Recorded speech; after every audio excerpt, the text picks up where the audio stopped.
Ya teman-teman, selamat pagi. Hari ini kita GMTV sedang berada di atau dalam Bandros, Bandung, Ciaon Bus.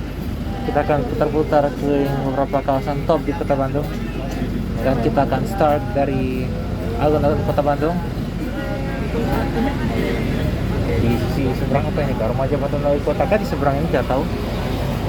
Tapi ya ini akan sangat menarik. So jangan lupa kalian tahu apa yang harus kalian lakukan. So here we go. Assalamualaikum Teman-teman, perjalanan warahmatullahi dimulai. Mari kita wabarakatuh. Sekali lagi boleh ya. Assalamualaikum warahmatullahi wabarakatuh. Nah, selamat siang untuk yang orang Bandung gitu ya. Dan selamat siang yang dari luar kota Bandung. Selamat bergabung di Bandros Permen. Bandros adalah makanan khas ya. Tetapi Bandros Permen adalah nama transportasi ini. Sebelum saya berbicara mengenai Bandros dan Bandung, saya ingin memperkenalkan diri dulu. Yes, Nama sir. saya Dabot Dadang Kota. Dadang Kota. Sementara Bapak pilot kita adalah Kang Puji. Kang Puji akan mengajak jalan-jalan berputar mulai dari depan pendopo sampai ke pendopo lagi. Ya, sementara Bapak dan Ibu sekarang ini berada di kawasan alun-alun yang punya 5 syarat menjadi alun-alun. 1, harus ada kantor pemerintah. Yang kedua, harus ada pasar. Yang ketiga, harus ada masjid. Yang keempat, harus ada lapangan.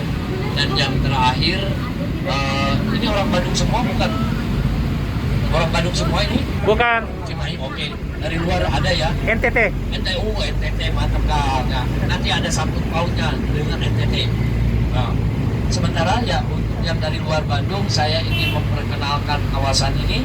Kita sebutnya adalah Bancai. Bancai adalah tempat pemberhentian kuda sebenarnya.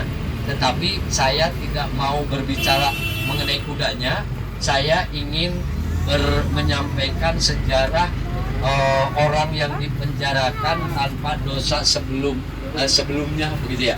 Ini adalah yaitu LP atau penjara di mana Pak Soekarno ditangkap dalam perjalanan dari Yogyakarta ke Bandung. Ditangkapnya adalah di kawasan Cicalengka. Tanpa ada sidang, tanpa apa gitu ya, Pak Soekarno langsung dijebloskan ke LP Klasteri. Ya, kenapa Klasteri? Karena orang yang dimasukkan ke sana pencuri, pembunuh atau juga hal-hal yang kelas rendah lah. Nah, Pak Soekarno dipenjarakan di situ selama 8 bulan dengan kamarnya sangat kecil, yaitu 1,30 meter kali 1,80 meter tanpa jendela begitu. Nah, ini bisa dibayangkan pengapnya seperti apa begitu ya. Tetapi Pak Soekarno pantang menyerah, tetap berjuang begitu ya. Bahkan ketika digemuk oleh istrinya pun tidak minta apa-apa kecuali 2 barang yang simpel, yaitu kertas dan ballpoint. Ya, kertas dan ballpoint bukan untuk menulis surat cinta, tetapi menulis pledoi atau pembelaan diri lah. Nah, ini saya akan sambung mengenai pembelaan dirinya tepat persis di depan pengadilan di mana Soekarno disidangkan. Sementara kita masuk dulu ke kawasan Jalan Braga. Saya mau mendengar teriakan dari orang-orang menjadi satu di sini, gitu ya. Teriakannya hai, coba. 1, 2, 3, hai. Hai. Hai. Hai. Agar terdengar keluar ya. Yang kedua adalah cheese. Cheese. Sama-sama. 1, 2, 3, cheese. Cheese. Yang ketiga adalah cie-cie. Cie-cie. Ini ketiga ini kita praktekkan. Kalau ada yang duduk berdua cewek cowok, maka kita teriakannya adalah cie-cie gitu ya. Kalau yang selfie, You guys. kalau selfie adalah cheese Sauna. gitu ya. Yang ketiga adalah hai gitu. Hai adalah untuk pejalan kaki yang lebih dari 2 orang begitu. Nah, ini kita praktekkan. Mungkin di depan ini ada orang-orang yang sedang foto-foto, yaitu dengan teriakannya cheese. Kenapa? Sambil menunggu mereka, saya ingin menyampaikan sejarah mengenai Jalan Braga. Jalan Braga, tapi ini ada cheese dulu sebentar. Ya. Boleh ya, 1, 2, 3, cheese, cheese, tuh kan. Ibu, saya atas nama mereka terima kasih sudah membuat mereka tersenyum gitu ya. Ibu dan Bapak sudah bersedekah. Ano ba? Yang mana lagi? Pre-wedding na ikaw? Pre-wedding ko na ba? Oh ini hai, yang sebelah kiri boleh 2 orang. Oh cie-cie, ini mah 1, 2, 3. Cie-cie. Sekali lagi, yang kedengar. Cie-cie. Oh nggak denger, sedang asik uhui. Makanya ini hai. Hai. Oh ini cie-cie, 1, 2, 3. Cie-cie. Alhamdulillah. Senyum ya. Alhamdulillah, terima kasih. Oke, Bapak dan Ibu. Oh ini cheese. 1, 2, 3. Cheese. Oh udah tertinggal cheese. Suaranya harus kenceng, jadi kedengeran. Mana? Oh ini cie-cie. 1, 2, 3. Cie-cie. Senyum. Oh ini cie-cie juga. 1, 2, 3. Cie-cie. Ini satu lagi. Cie-cie. Yang ininya malu-malu, jadi malu-malu yang ininya. Saya hentikan atau cie-cienya. Nah ini cikal bakal Bandung, punya julukan Paris Panjava. Awalnya dari kawasan ini. Awalnya jalan ini bukan Jalan Braga dulu, tetapi kita sebutnya Pedatiweh atau Jalan Pedati. Siapa yang bisa masuk ke kawasan ini? Hanya orang Belanda. Orang yang tidak boleh masuk ke kawasan Braga adalah A, B, dan C. A-nya adalah orang Arab, B-nya adalah Bumi Putra, C-nya adalah Cina. Mereka tidak boleh masuk ke kawasan Braga karena kawasan Braga adalah kawasan intelek katanya. Kawasan untuk orang-orang Belanda yang selalu memamerkan pakaian-pakaian mewah dari Prancis. Ya, bahkan ada show-nya, ada fashion show. Nah, dari mulai fashion show itulah Bandung disebut Paris Panjava gitu. Nah, tetapi orang Bandung ngabaraga ini memamerkan tubuh dengan balutan pakaian yang bagus. Bahkan sekarang pun terjadi begitu ya. Orang-orang mencoba untuk untuk memamerkan pakaian-pakaian yang mereka gunakan gitu. Baik, nah ini Bapak dan Ibu, kawasan ini adalah kawasan tadi yang saya sebutkan bahwa Pak Soekarno disidangkan di Lantrat. Gedung Lantrat ada di belakang Gereja Betel. Gereja Betel ini adalah salah satu tempat di mana gerejanya berbeda dengan gereja yang lain. Tidak ada tanda salibnya. Tetapi ketika dari udara baru terlihat bahwa gedung itu berbentuk salib. Ya. Sementara yang tadi saya ingin sampaikan adalah gedung Lantratnya di mana Pak Soekarno divonis 4 tahun. Setelah divonis 4 tahun dipindahkan dari LP ecek-ecek ke LP kelas 1 yaitu Sukamiskin. Dari Sukamiskin, nah si Akang tahu Ende ya Kang ya? Iya betul. Oh, Ende. Nah di situ Pak Soekarno dibuang Kang dari Bandung ke Ende Kang. Ya, dengan Ibu Indit begitu ya. Beberapa tahun di situ. Nah setelah beberapa tahun ternyata dibuang ke Digul dulu. Dari Digul dibuang ke Bengkulu. Ya, di Bengkulu lah Pak Soekarno bersyukur, ya berterima kasih kepada Allah bahwa beliau mendapatkan rezeki yang terhebat selama hidupnya, yaitu mendapatkan istri ketiga. Ya, istri ketiga Pak Soekarno adalah ibu siapa yang dari Bengkulu? Yang menjadi ibunya Ibu Megawati. Ibu Fatma, ya Ibu Fatmawati. Ya, Ibu Fatmawati adalah ibu yang didapatkan di Bengkulu. Sementara sebelah kiri, sebelah kanan Bapak dan Ibu, ini rumah ini sekarang ditempati oleh anaknya mantan wakil presiden kedua Indonesia, Nama beliau adalah Patri Sutrisno. Beliau punya anak. Anaknya menjabat sebagai Kodam 3 Siliwangi. Sebagai rumah dinasnya bisa menempati rumah dinas Bapak Kodam 3 Siliwangi. Ya, tepatnya di sini begitu ya. Sementara di kawasan ini Jalan Rio, ini Bapak dan Ibu, Jalan Rio adalah salah satu tempat menjadi tempat favoritnya orang-orang Malaysia, Singapura, Thailand, Vietnam, Filipina. Kenapa mereka favorit datang ke sini begitu ya? Mereka ingin mendapatkan barang-barang branded dengan harga yang cukup murah, terutama di kawasan Jalan Rio begitu ya. Tetapi titik-titik untuk shopping di Kota Bandung tidak hanya Jalan Rio, ada Jalan Dago, ada Jalan Cipaga, Sukajadi, atau juga ada di Setiabudi begitu ya. Bahkan untuk shopping sepatu ada special area-nya, yaitu Cibaduyut. Saya tidak akan bercerita banyak mengenai Jalan Rio. Saya ingin menyambungkannya dengan Dago. Jalan ini sebenarnya bukan Jalan Dago, ya, tetapi nama jalan ini adalah Insinyur Haji Juanda.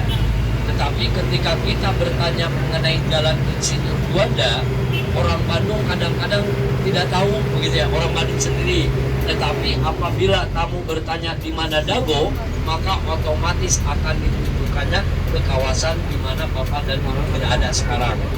Tapi kenapa kawasan ini disebut Dago gitu ya? Kawasan ini disebut Dago. Dago adalah bahasa Sunda, artinya tunggu gitu ya. Tapi kenapa ada muncul kata tunggu gitu ya? Pada saat itu orang-orang dari Negeri Bandung, apabila mereka mau turun ke sini, mereka ada ketakutan oleh buaya, oleh binatang-binatang buas, karena kawasan ini masih berbentuk hutan rawa dan ranca. Nah, rancanya sekarang tinggal nama, salah satu ranca badak, ranca orai, ranca bangau gitu ya.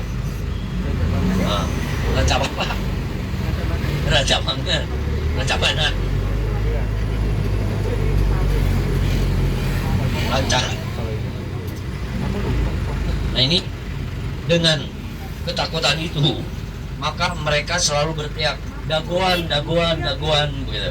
Di mana mereka bertemunya? Setelah berteriak itu, ternyata pertemuannya adalah di persimpangan. Maka di persimpangan sinilah kita sebut persimpangan pertemuan, atau dengan kata dagoan tadi. Dari persimpangan ini baru mereka berani untuk turun mencari ngais rezeki. Utamanya adalah untuk mendapatkan ikan atau juga hasil hutan begitu ya. Mereka baru dapat. Dari mulai itulah kawasannya disebut Dago ya. Tetapi orang Bandung menyebutnya adalah Jalan Insinyur Haji Juanda. Tanpa Dago, Bandung mungkin akan gelap gulita. Kenapa Bandung akan gelap gulita gitu ya? Atau Jawa gitu. Jawa akan gelap gulita apabila Gubernur Jenderal yang ada di Batavia tidak punya rencana memindahkan Batavia ke Bandung.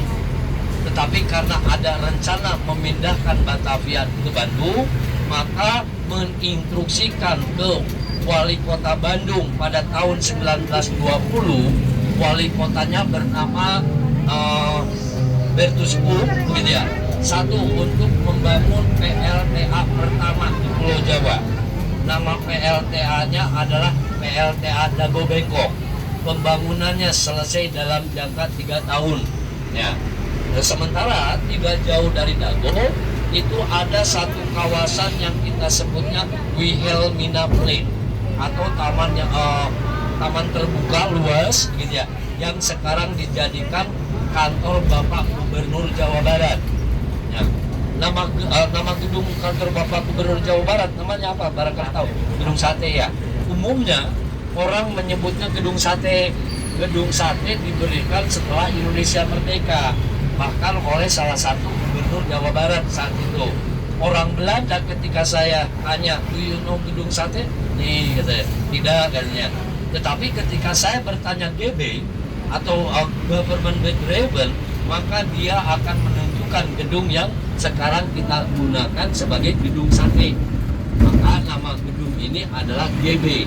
Tetapi kenapa disebut Gedung Sate? Karena ada ornamen yang pada saat itu Derber sebagai perancangnya atau arsiteknya ingin melindungi keselamatan dari gedung ini dari tersambarnya oleh petir.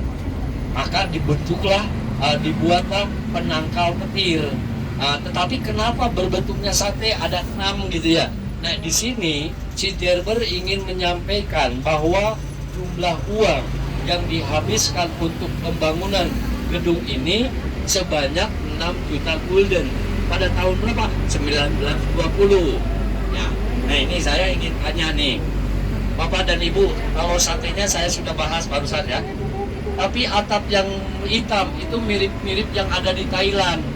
Mirip-mirip apa, Bu? Mirip pagoda ya? Pagoda. Di bawahnya itu ada kubah 2, padahal 4 totalnya. Kubahnya kubah apa? Kubah masjid, ya. Di bawahnya itu ada ornamen atau hiasan mirip-mirip candi. Candi apa? Prambanan. Ya. Kiri kanan dan sekitaran gedung sate itu pilar-pilarnya berbentuk pilar-pilar gereja.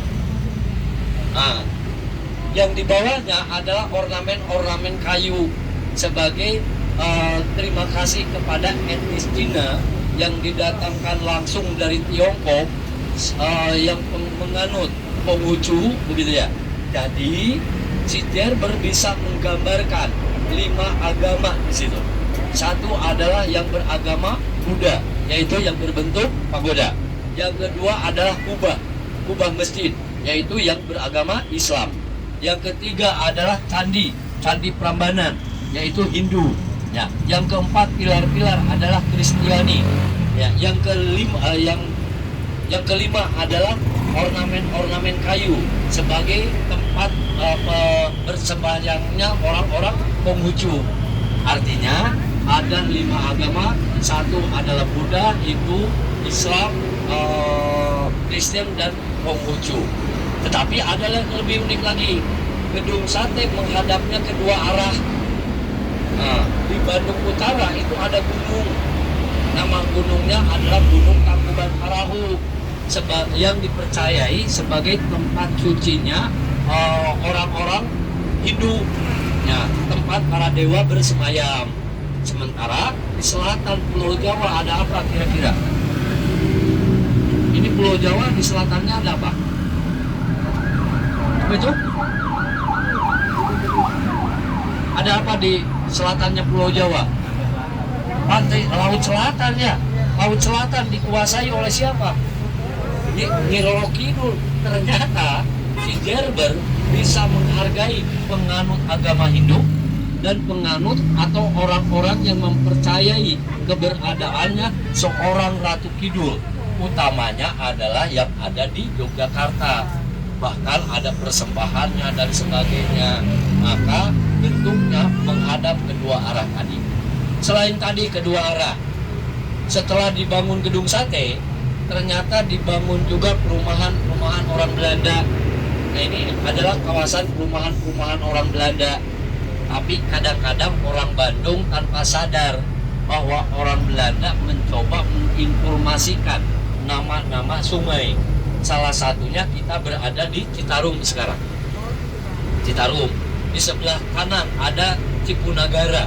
Ya, ada juga Cipunagara, ada juga sebentar saya inikan dulu. Ini ada Cimanuk, Cipunagara, ya, Cisangkuy, Cilaki, Cisadea dan sebagainya.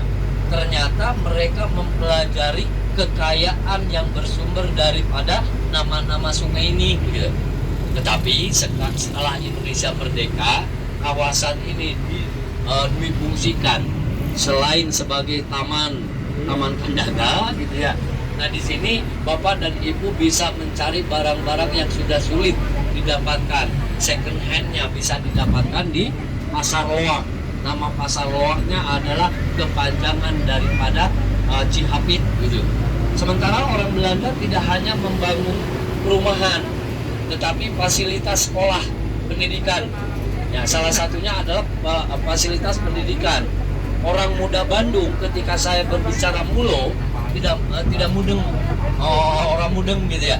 Tetapi ketika saya sampaikan bahwa sekolah itu sempat dijadikan tempat syutingnya Dilan, oh iya itu tempat Dilan gitu. Sekolah Dilan, padahal itu bukan sekolah Dilan, cuma difungsikan sebagai tempat syuting.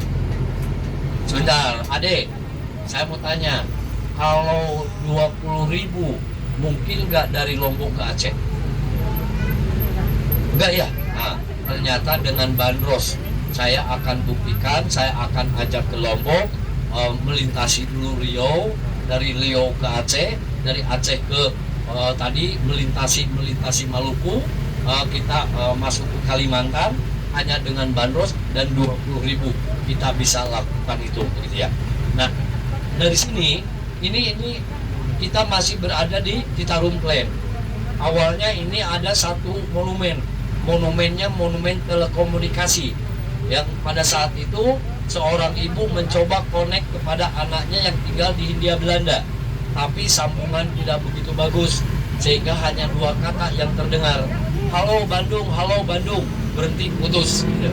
Sehingga monumennya dipindahkan lagi ke tempat transmisi radio yang terkuat, yaitu di kawasan Malabar, Bandung Selatan. Baik, dan ini Bapak dan Ibu, kita melintasi Riau masuk ke Lombok ini ya, ternyata dengan 20 kita sudah bisa melintasi Riau dulu, masuk ke kawasan Lombok. Di kawasan Lombok ini Bapak dan Ibu silakan, barangkali ingin mencoba bakso Sultan. Ini adalah salah satu tempat yang menjadi favorit orang-orang yang datang ke Bandung, utamanya yang penyuka atau yang suka sekali dengan bakso begitu ya. Selain bakso, kita punya makanan jajanan jalanan. Salah satunya adalah cuimi. Ya, cuimi ini kalau seandainya sudah jam 12, ini biasanya antri. Ya, selain cuimi, Bapak dan Ibu juga boleh mencoba hal yang lain yang kita sebutnya adalah mie Lombok atau lommi, nah, Lombok mie gitu ya. Di mana itu Dadang? Ini tepatnya ada di sini begitu. Nah, ini Bapak dan Ibu bisa lihat ya, begitu penuh, bahkan mungkin saja nanti beberapa menit lagi akan kiuk begitu ya. Nah, ini untuk lomi Lombok, bahkan viral di sosmed atau sosial media gitu ya. Nah, ini Bapak dan Ibu, setelah jalan Lombok kita akan masuk ke kawasan Aceh. Di kawasan Aceh ini orang hanya mengenalnya, Dadang, katanya di Bandung ada rumah kentang katanya. Rumah kentang, nah kita akan lintas.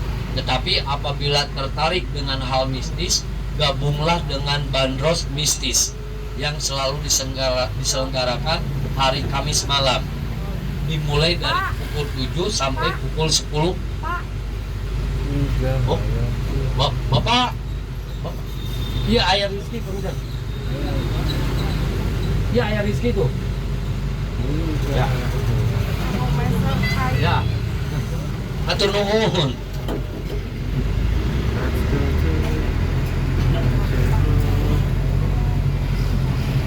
Nah, ini di kawasan ini ada salah satu rumah yang kita sebutnya adalah Rumah Kentang. Rumah Kentang filmnya diperankan oleh Luna Maya, di mana pada saat itu katanya menurut cerita orang-orang Bandung bahwa pernah terdengar ada hantu apa? Hantu apa tuh? Hantu kentang atau hantu perkedel. Nah, ini sebenarnya ini rumah dibangun pada tahun 1908 ya, dan saya ingin yang logikanya untuk yang sejarah mistisnya tergabunglah kepada bandros mistis. Kenapa rumah ini bahkan disebutnya rumah kentang gitu? Karena pemiliknya saat itu berani menerima orderan dari panitia yang selalu mengadakan pesta tahunan yang tidak jauh tempatnya dari Rumah Kentang. Di mana tempatnya, Dadang? Tepatnya ada di sebelah kiri. Nah, gedung ini sekarang kita sebutnya Kodiklat. Tetapi pada zaman itu, zaman Belanda, gedung ini digunakan untuk tempat pameran tahunan, pesta tahunan begitu. Sehingga orang yang datangnya adalah Belanda yang tinggal di Surabaya, di Banyuwangi ataupun di Jogja, Cirebon, Medan, datang numpuk di sini. Ya, sehingga memerlukan makanan yang mereka perlukan. Sebentar Kang, saya tunjukkan dulu orang Maluku patut apa namanya?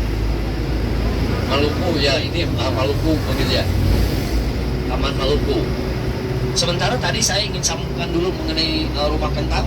Ya, di situ orang-orang Belanda hanya makan roti atau kentang dan daging sayuran gitu ya. Tetapi hanya rumah itulah yang berani menerima orderan itu, yaitu kentang, menyediakan kentang. Roti menolak. Sementara rumah kentang atau juga Yarber tadi berdekatan ini dengan salah satu gedung yang mirip-mirip gedung yang ada di Semarang.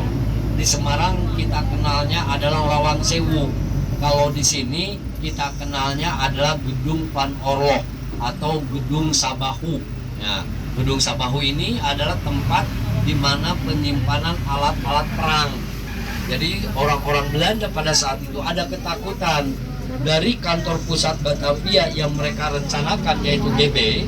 Mereka mencoba mengelilingi GB ini dengan tempat-tempat kemiliteran.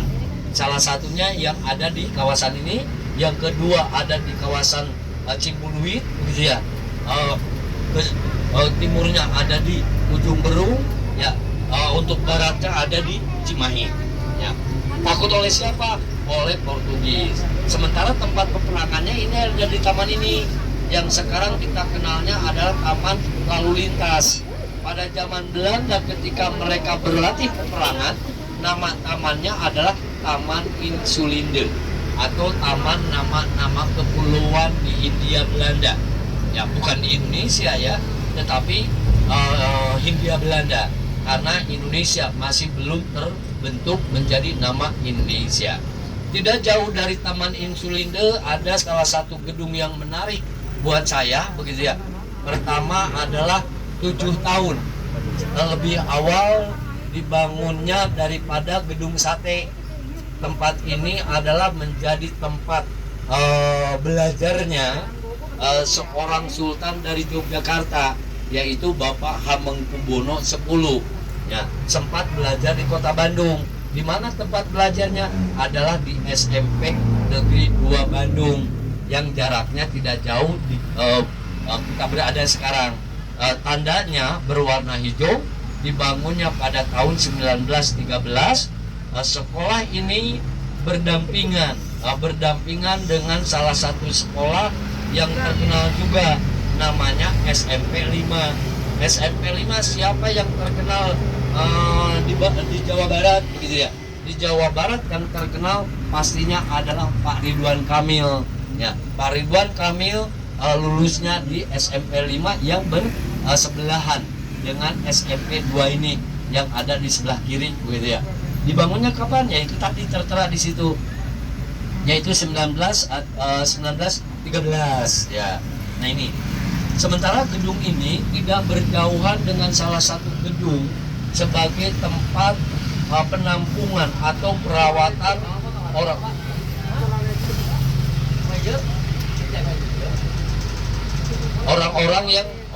yang menjadi korban peperangan.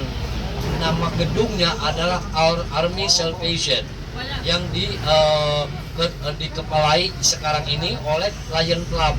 Tetapi pada saat itu tidak Lion Club, tetapi British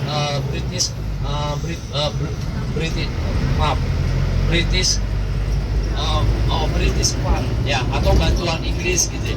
Gedungnya ada di sebelah kanan gitu.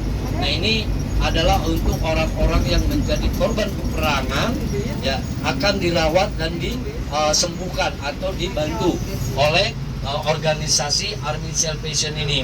Orang-orang yang berjasa terhadap Army Salvation itu tertera di monumennya. Jadi yang tertarik dengan orang-orang yang berjasa terhadap Army Salvation, silakan baca atau juga berkunjung ke Army Salvation.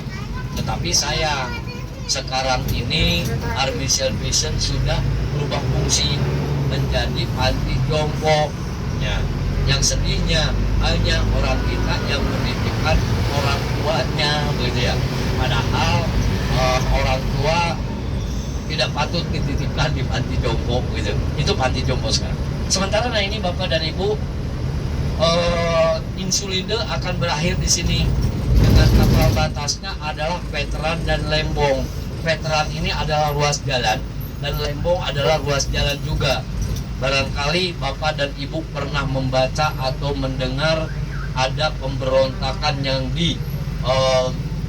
dipimpin oleh Westerling, ya Westerling dari Sulawesi.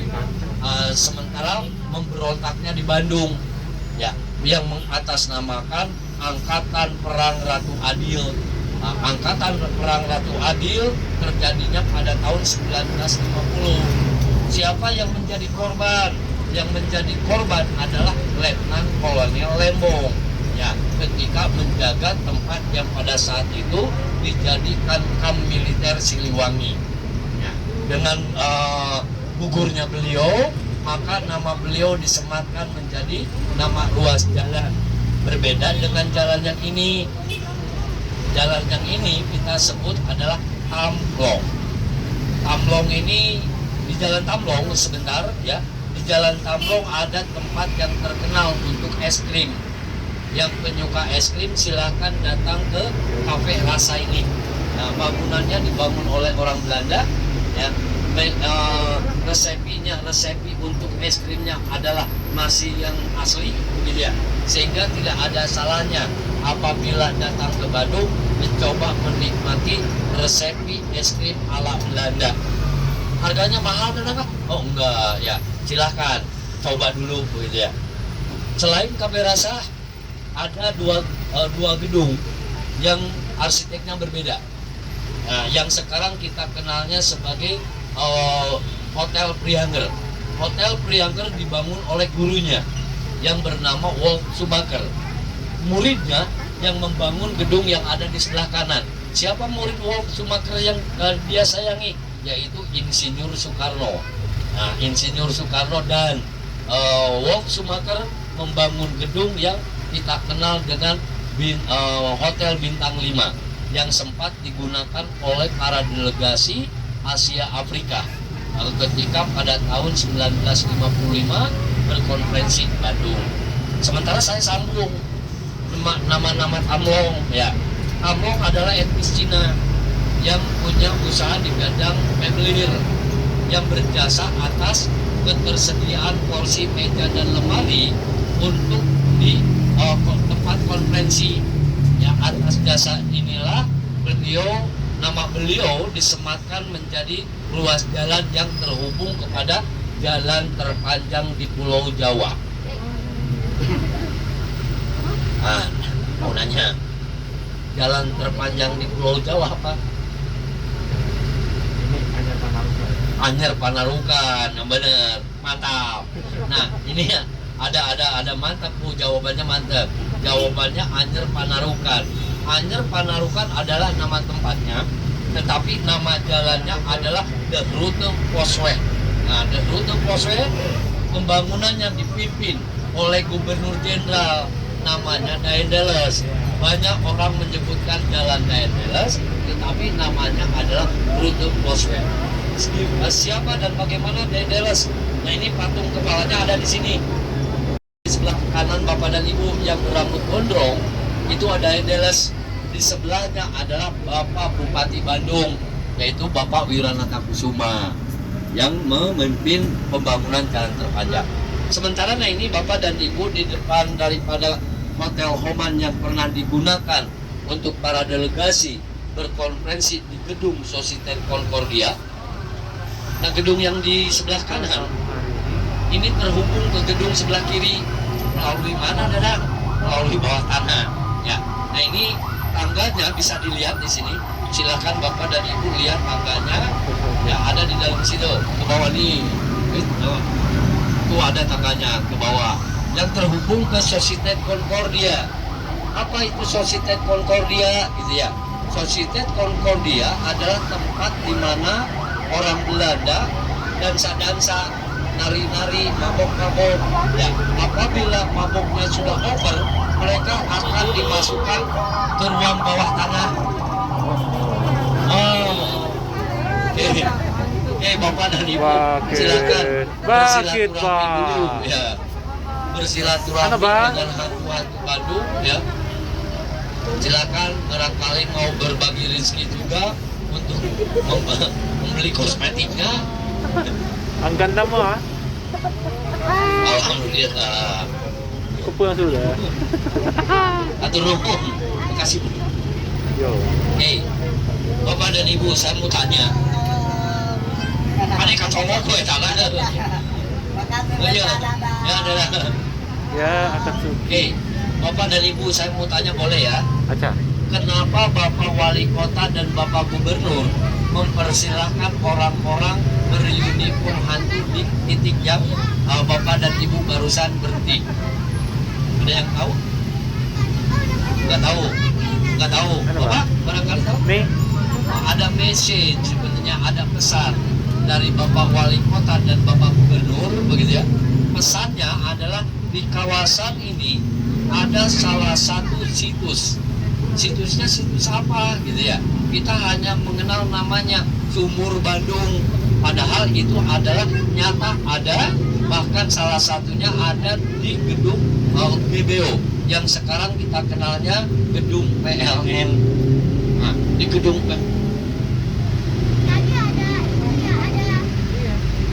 apa?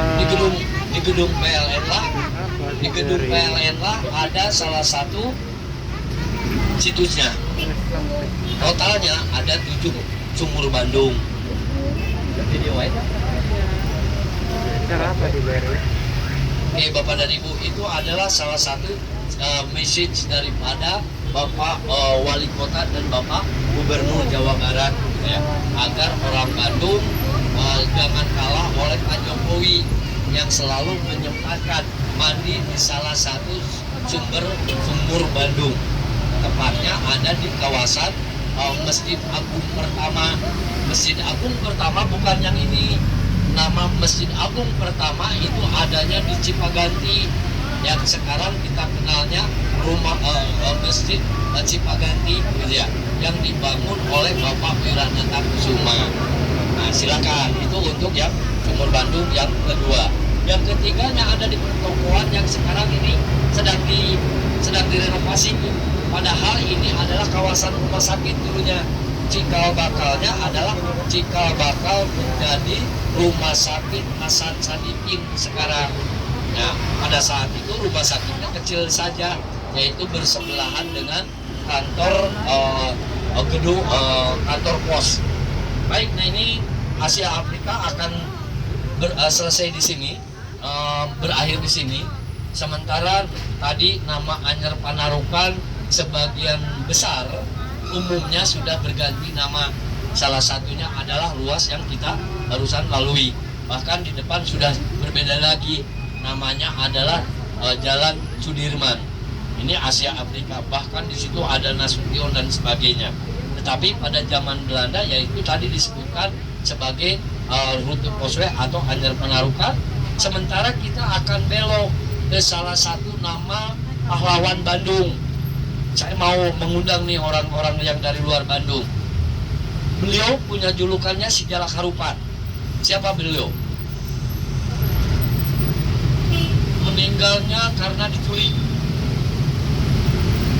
Ada yang tahu? Fotonya ada di uang 20.000. Edisi pertama. Namanya disematkan menjadi nama jalan ini. Ya. Wah, langsung lihat yuk. Ada namanya adalah Oto Iskandar Dinata, begitu ya. Oto Iskandar, nama jalan ini menghubungkan antara rumah dinas Bapak Gubernur sampai ke Monumen Bandung Lautan Api yang pada zaman Belanda dijadikan sebagai tempat untuk racingnya kuda, begitu ya. Hadiahnya mereka tidak pernah mau uang, tetapi mereka maunya adalah the Blumen van Bandung atau bunga dari Bandung. Apakah bunga ros? Oh bukan ya. Maka banyak sekali dihasilkan Indo-Indo yang karena dihadiahkan kepada orang Belanda. Baik, nah ini otista sudah. Sementara di belakang itu ada pemakaman dalam kaum. hanya satu dalam kaum yang makamnya ada persis di belakang Masjid Raya Bandung atau Masjid Raya Jawa Barat begitu ya. Siapa dia? Beliau adalah Bapak Wiranata Kusuma. Saya kembali ke awal pemberangkatan tadi bahwa alun-alun harus punya 5 syarat. 1, harus ada kantor pemerintah. 2, dulu 1811 tidak ada namanya mall, ya ada pasar. Inilah kawasan pasar. Dari ujung sana sampai ke Otista itu nama pasarnya Pasar Cikuria yang selalu dijaga. Mungkin kalau sekarang mah polisi Pamung Praja gitu ya. Tetapi pada saat itu centeng ini karena mungkin begitu mudah dapat uang, kerjaannya hanya minum dan judi. Ketika kalah judi minum terlalu banyak. Akhirnya tanpa sadar beliau membakar pasar itu. Sehingga terjadilah pasar terbakar seluruhnya. Rata 2 tahun Bandung tidak punya pasar. Setelah 2 tahun tidak punya pasar, Bapak Wiranata Kusuma menyarankan bangunlah pasar yang baru di tempat yang baru. Maka di Bandung ada namanya Pasar Baru. Baik Bapak dan Ibu, ya mohon dicek barang-barang. Tolong dicek barang-barang, jangan sampai ada yang tertinggal. Hati-hati yang bisa. Ada. Ya, itulah akhir perjalanan dengan ini Bandung Tour and Bus dan sabar. Sorry di belakang ini. Dia tiap hari sih, dan penjelasannya sudah kalian dengar semua itu tadi. Jadi kalau yang mau berwisata ke sini, cobakan lagi nih bis ini ya. Ini setiap hari ada tuh. Jadi sudah, itu saja video kita untuk kali ini. Jangan lupa subscribe JEM TV, like, share video. Bye.